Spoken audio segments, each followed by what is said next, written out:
વડોદરા શહેરમાં વિકાસના કામો વચ્ચે હવે બેદરકારીના ચોંકાવનારા દ્રશ્યો સામે આવી રહ્યા છે। મહાનગરપાલિકા દ્વારા પાણીની લાઇન નાખવાની કામગીરી દરમિયાન નિયોગોની ખુલ્લેઆમ ધજાગરા ઉડાડવામાં આવી રહ્યા છે।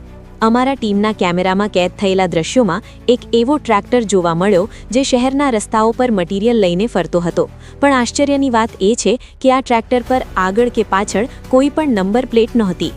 જ્યારે ડ્રાઈવરને પૂછવામાં આવ્યું ત્યારે જવાબ મળ્યો કે નંબર પ્લેટ તૂટી ગઈ છે, પરંતુ સવાલ એ છે કે એક સાથે આગળ અને પાછળ બંને નંબર પ્લેટ કેવી રીતે તૂટી શકે?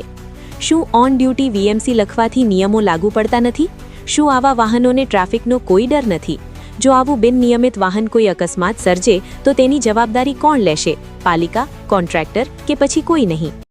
એટલે કોર્પોરેશનનું આ બોર્ડ લખ્યું છે એટલે તમે ફરાઈ શકો છો। એટલે પાઇપ લઈને આવ્યો તમે પાઇપ લઈને આવ્યા, તમારી વાત સાચી છે। કોર્પોરેશન ઓન ડ્યુટી લખેલું છે, વીએમસી લખેલું એટલે તમે ટ્રેક્ટર ફરાઈ શકો છો।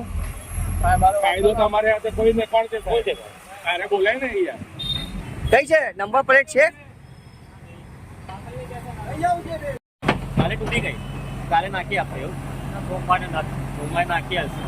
આગળની પણ તૂટી ગઈ ને પાછળની પણ તૂટી ગઈ। પાછળની કઈ છે? કઈ છે તમે જુઓ ને, તમારું ટ્રેક્ટર છે ને, કઈ છે પાછળ? કોઈ ટ્રાફિકનો નિયમ ઓન ડ્યુટી વીએમસી લખી દીધું એટલે વિકાસના નામે બેદરકારી હવે શહેરના લોકોના જીવ સાથી જોખમ તો નથી ને? આ છે સૌથી મોટો સવાલ।